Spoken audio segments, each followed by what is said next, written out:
C'est comme si c'était un matrix géant et nous faisons partie de cette matrix.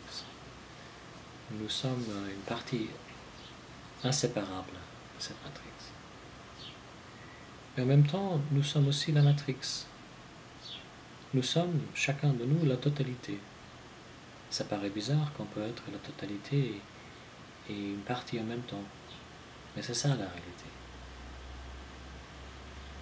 Et si seulement notre mental pouvait s'ouvrir à voir ça, à comprendre ça, à réaliser ça, on trouverait le bonheur, la paix et l'amour dont je parle. Et on pourrait avoir la paix sur cette planète. Alors à ce moment-là, vous vous demandez peut-être comment est-ce que moi je peux avoir cette réalisation.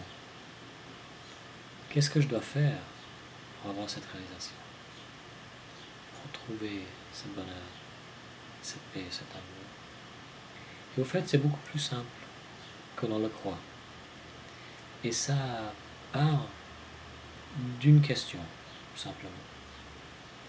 Et si on va à la source de cette question, on trouve la réponse à toutes nos questions. La question est simplement, qui suis-je? Qui suis-je? On a l'habitude de regarder en dehors de nous pour les réponses. Mais cette question, elle nous amène à la source de qui on est.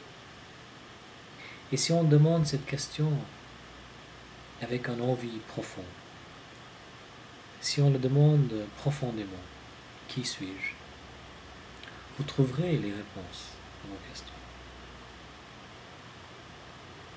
Si on va à la racine à cette petite pensée, je, à la racine du je, on trouve les réponses.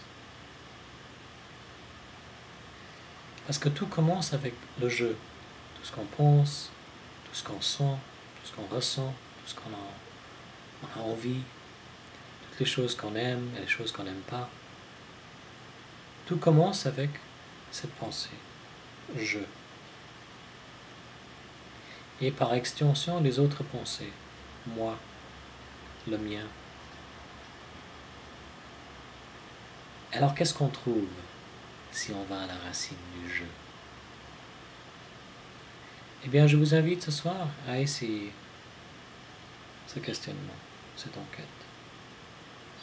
Si vous voulez, mettez-vous confortablement dans votre fauteuil. Vous pouvez relaxer vos épaules, votre nuque, et prenez